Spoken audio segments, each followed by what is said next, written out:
Welcome back, guys, to the 100% run of The Legend of Zelda: A Link to the Past for the Super Nintendo. Right over here is another heart container for us, or heart piece, to make a heart container.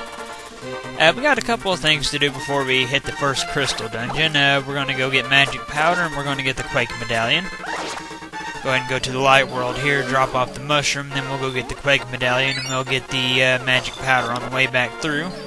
Although, if you don't want to do that, you can just give the witch the mushroom, go to the next screen, come right back, and then the magic powder will be in the shop for you. Whatever the case, so I usually just go get the medallion and just pick the powder up on my way back through. Throw something into that circle of stones, and get your Quake medallion from the catfish, whatever that thing is. Alright, time to head back towards the magic shop, which is like a little item shop here in the Dark World where you can buy a few different items, including a small shield, the level 1 shield. But we don't need that, of course. Go into the shop and get our magic powder. There we go.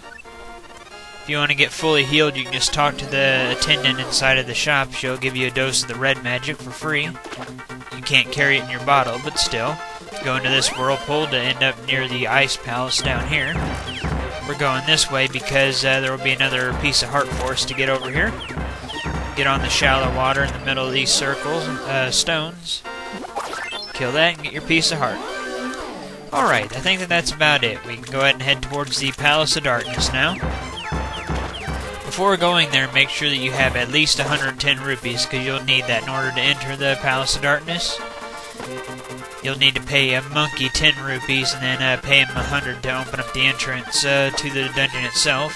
If you get hit at all while the monkey is with you, he'll run away though, so if you think you might get hit, you'll want to bring along a little bit more money. And here we are, give him the 100 rupees and he'll open it up for you. The Palace of Darkness always seemed like one of the longer crystal dungeons to me. It's not the longest, but it's definitely one of the longer ones. There are definitely shorter crystal dungeons. I definitely know that the 3rd and 4th crystal dungeons are shorter than this one. Just dash into these cracked walls to go through them instead of wasting bombs. Use arrows to take these guys out, 2 for the red ones, 1 for the bluish-green ones. You can control their movements, so use that to your advantage. The map is in that treasure chest, get it if you want it. There's a fairy pond in the room to the right if you want to bomb that wall. Otherwise, bomb the left one, get the key, and use the magic mirror to go back to the entrance. Take this path here. You don't quite got to go out of your way for this key. Just come into this room here, lift this, hit the switch, and get the key and use the mirror. Yeah, you'll be using the mirror quite a bit throughout this dungeon if you want to make quick work of it. Take the left path here, blow open the floor, and get the mirror ready again. Fall down here, take the upper path, go through the locked door, go up the stairs, and you'll be at the big key. Go ahead and get that, and then jump down the hole to the right, lift up a skull pot, press a switch, another treasure chest will appear, and get that. You only need to use the mirror one more time. Take the right path here, push this block out of the way, and go up here. Get the key, and for some reason Link decided to fall into the hole here. He never does that, and don't know why he chose to do that this time. Whatever, though. Grab one of the pots here, kill a Helmosaur with it, grab the other one quickly, and take out the other Helmosaur. You'll be in a dark room here, just get bombs ready. Take out the Dodongo type creatures, whatever they are. Follow the little maze path until you get to a cracked wall. Place a bomb, throw it, get a key from this chest. Then go out the door that you just blew up. And now we have the magic hammer. After you get that, use the magic mirror to go back to the entrance of the dungeon. That's the last time that you'll need it. I'd recommend getting bombs ready after you get back here. Just proceed as usual until you get to this spot. Then line yourself up with the arrow and toss a bomb down there to knock them into the hole. Use a projectile to hit the switch, and then move on over here. Throw the pots on the right, push the statue onto the switch up here. You'll have to take out a couple more of these creatures. Like I said, you can control their movements, so use that to your advantage. Hit that crystal switch, hit this guy in the eye with an arrow, and wait for the wall to open up for you. After the wall is done opening up for you, get the magic hammer ready. You'll have to smash in some moles down here, as well as turn turtles over on their backs. Use a projectile to hit the crystal switch and go through this wall. We're just about to the end of this dungeon. You'll have to take out all the turtles in this room. The hammer kills them in one hit, of course, as well as turns them over on their backs. Push this block here, enter the teleporter, and then walk straight up. Be careful of the turtles, of course. We're now at the boss of this dungeon, the Helmasaur King. You can either use bombs or you can use the hammer to destroy its mask. I always preferred using the hammer myself. After you've destroyed his mask, you can either use your sword or you can use arrows to hit his weak point, which is a little green gem on his forehead. Both work pretty well, but arrows is safer, at least whenever he's standing still. And with that all said and done, we now have our first crystal, and we've rescued the first maiden. There's quite a bit of stuff for us to do as soon as we get out of the Palace of Darkness once the maiden is done talking. I think our next destination is going to be to the little haunted grove area. We got to talk to the flute boy there. He'll give us a shovel, then we got to use that to find his flute. He'll ask us to play the tune of it for him one more time, and then after we do that, he turns into a tree, and then we have to go to Kakariko Village for a few things. So our next destination is the haunted grove. There's also a piece of heart right by there that we can also get, as well as a few other pieces of heart that we can get while we're in that area. We'll get to that whenever we get to that. For now, let's start heading towards where Link's house is at, here in the Dark World anyway. Here in the Dark World, Link's house is the bomb shop. You can pay 100 rupees to get 30 bombs, or you can pay later on 100 rupees to get a super bomb. But the super bomb is only useful in blowing up a wall. It can't hurt enemies or anything, and you can't keep it in your inventory. That would have been really badass if you could have kept it in your inventory and hurt enemies with him, though. Alright, talk to this guy to get a shovel here. Go up a little bit and then use the mirror. If you use a mirror too close to him, you'll be held in place as he plays his tune, and you'll be automatically warped back to the Dark World, which can be kind of annoying. After you get the flute, talk to the little guy again, then he'll ask you to play it for him. Do that.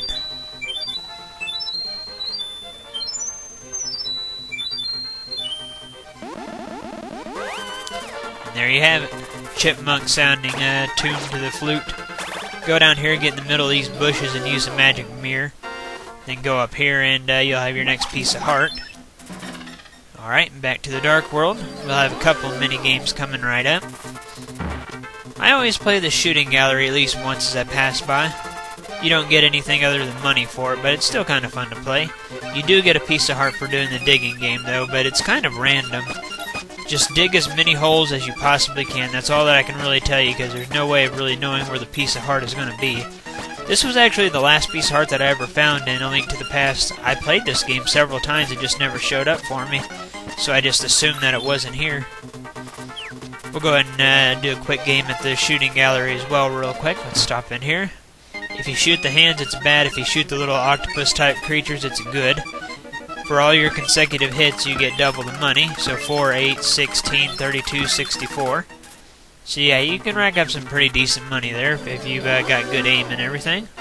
There's still a couple more things for us to do here in this village. First thing we're going to do is go play the flute at the Weather Vane. The flute boy tells you to take it to his dad in this village, but you don't have to.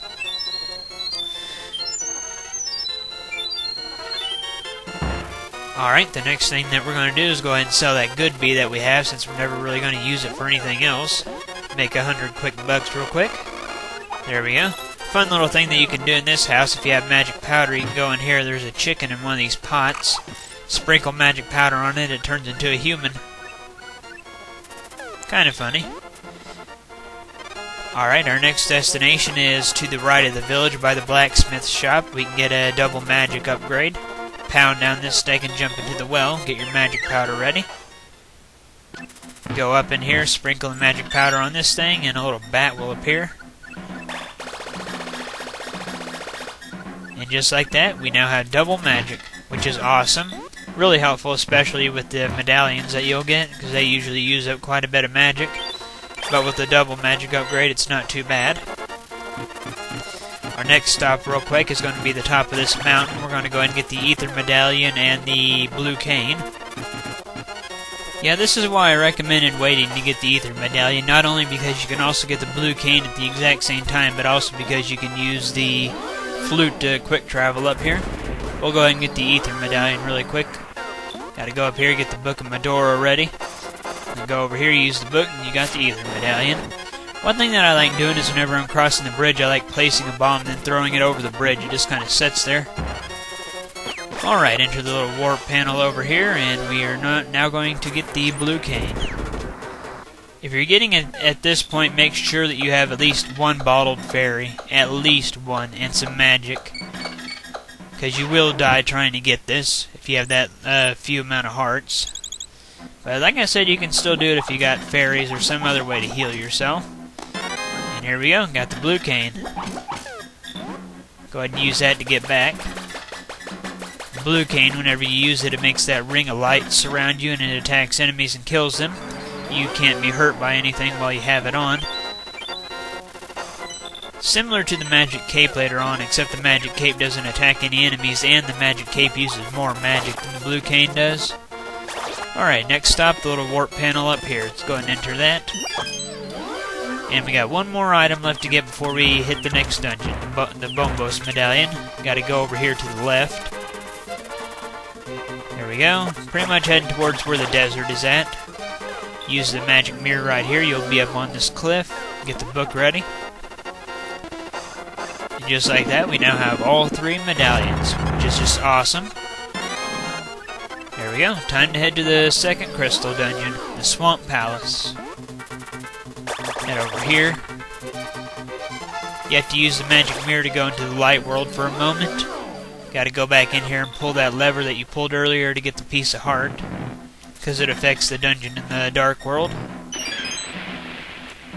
And down we go.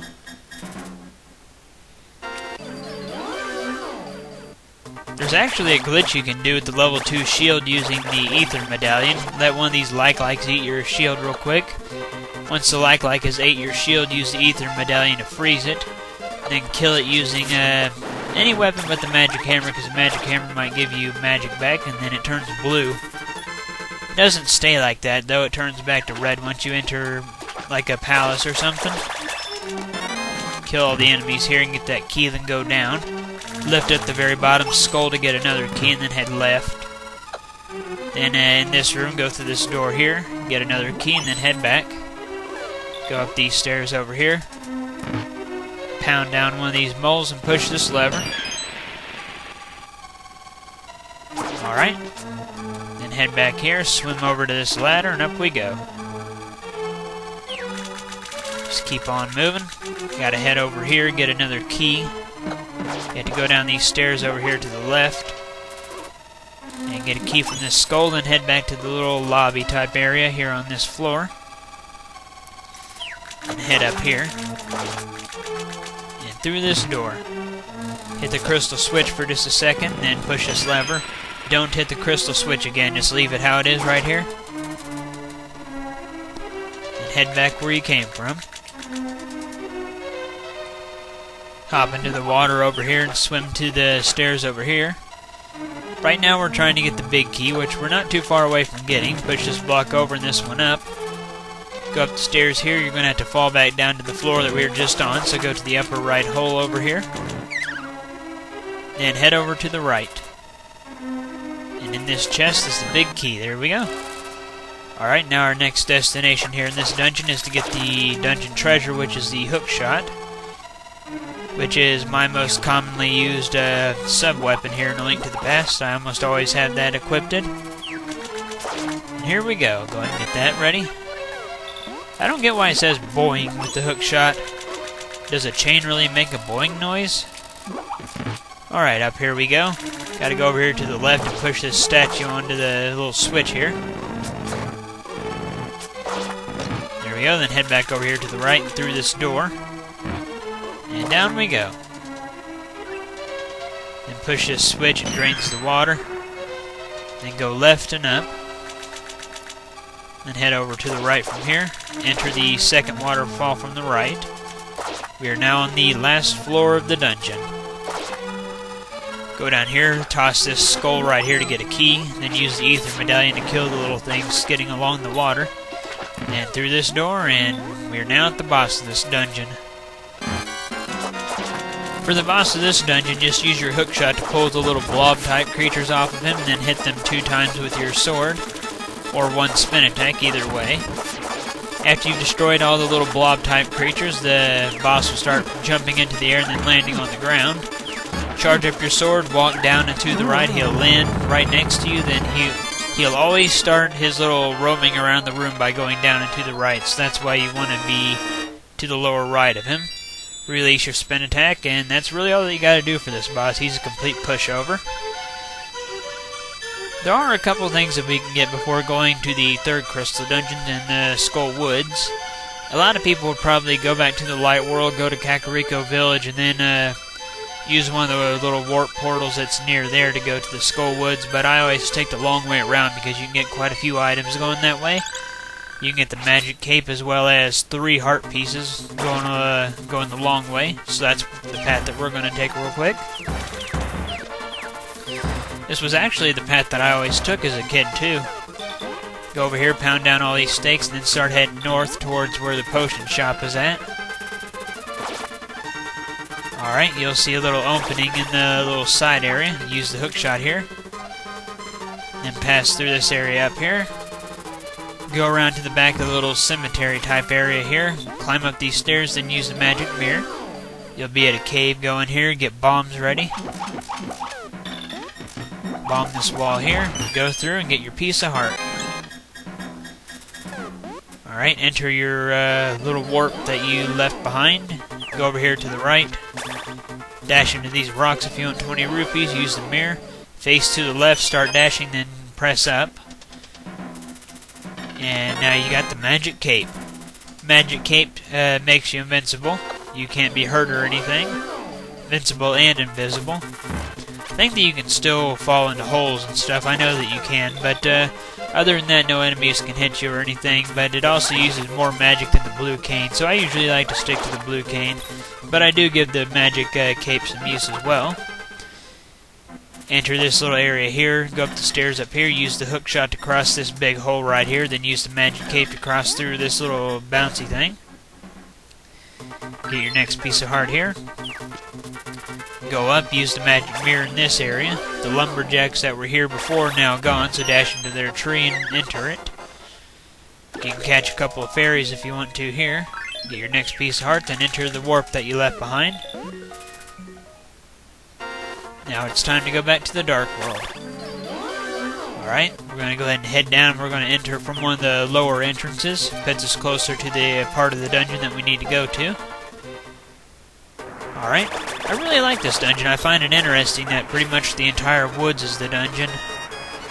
Go around through this area. You'll want to enter this little entrance right here. Destroy all the enemies on this screen. There will be wall masters coming around here and there, so be careful of them. You're going to need to pull this statue up onto that switch. There we go, and just like that, we already have the big key of the dungeon. So get that, and then use the magic mirror to go back to the entrance. Alright, time to go get the treasure of this dungeon. The treasure of this dungeon is the fire rod, which lets you shoot fireballs from it, of course. Destroy the Helmosaur, bomb this wall over here, hit the star switches. There we go, enter this area, pull the lever. Then go down to get to the big chest. Got the fire rod, use the hook shot to cross this hole, and then out you go. This is a really short dungeon, probably the shortest crystal dungeon of them all.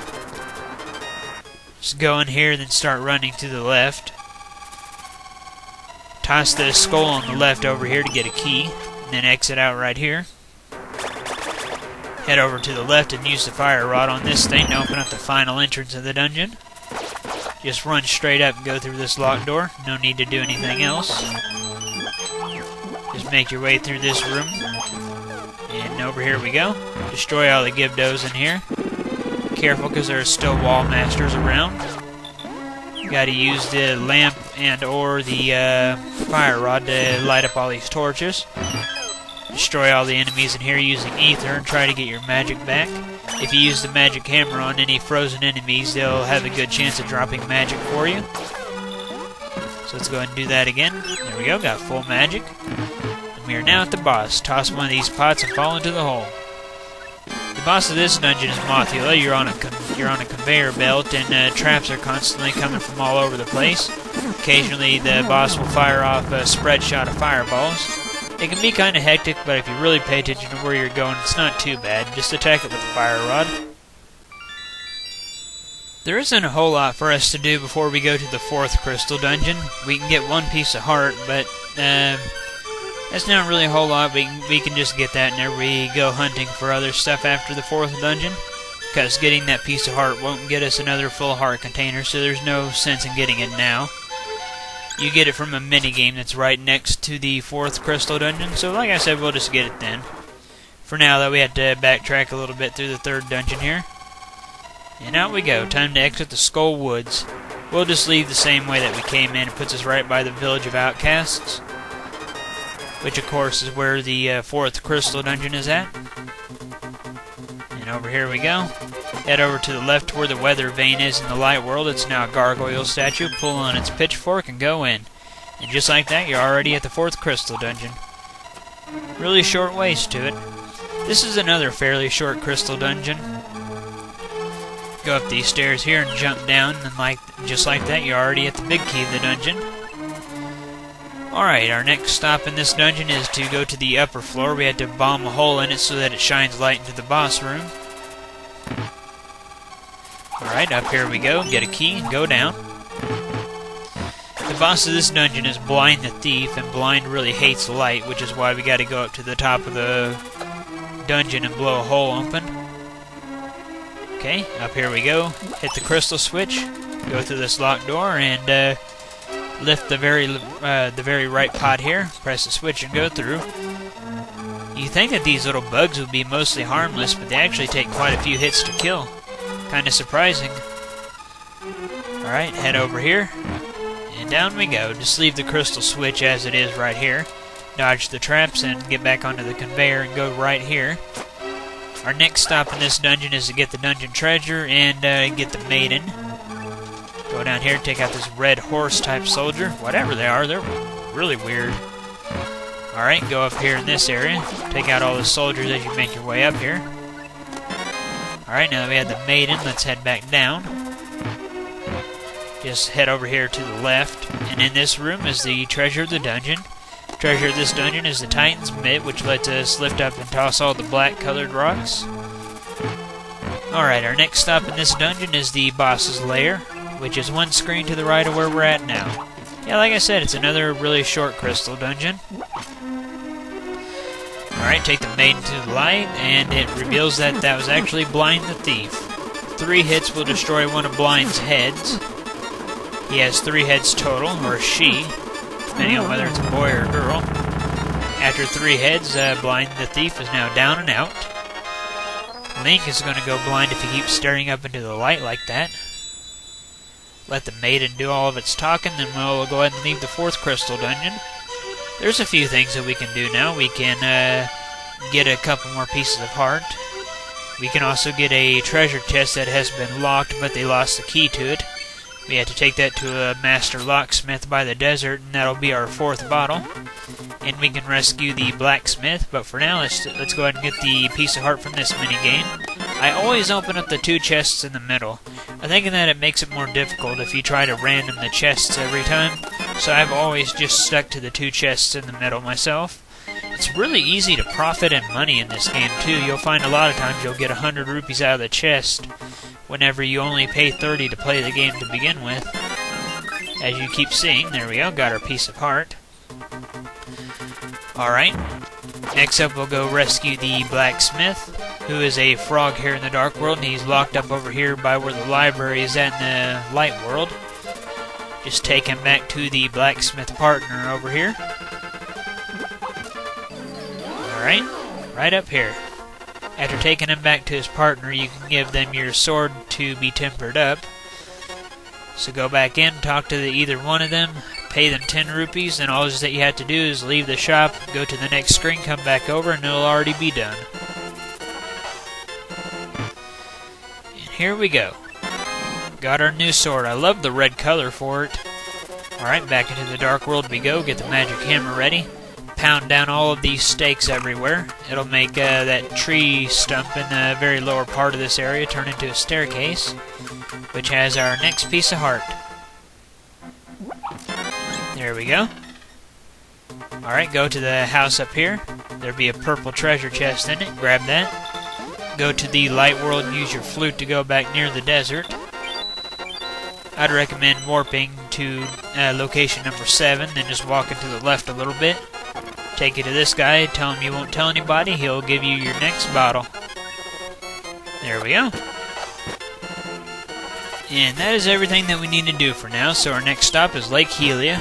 We need to go to the Wishing Well, where you can get your bombs and arrows upgraded.